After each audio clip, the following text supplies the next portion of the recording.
regulations. This is according to the Health Cabinet Secretary Mutahi Kagwe.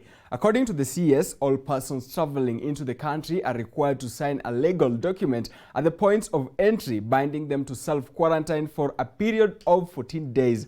Now, self-quarantine is one of the measures taken by the government to mitigate the spread of the deadly COVID-19.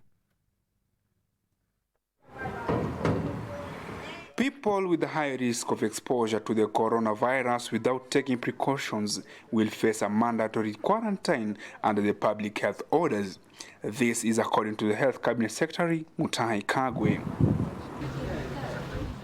Speaking at the ministry's headquarters at Afya House in Nairobi, the CS reiterated President Uhuru Kenyatta's directives on measures the country should take to stop the virus in its tracks. Isolation occurs when a person is known or believed to be infected with the disease and potentially infectious. If you know that an individual who has agreed to self-quarantine and you can see them not self-quarantining, please report them to our toll-free number, 719, and let me remind such people that it is an offense punishable by a jail term.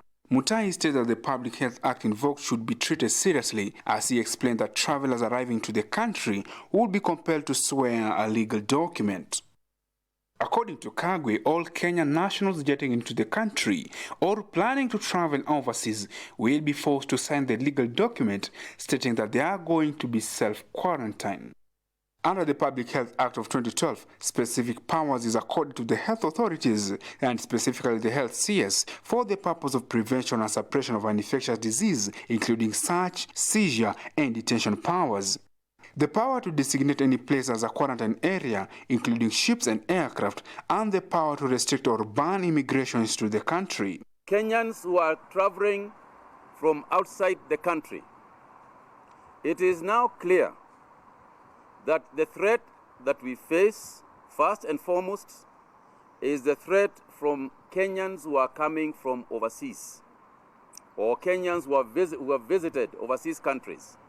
And that is why we had said that Kenyans who are coming in must self-quarantine.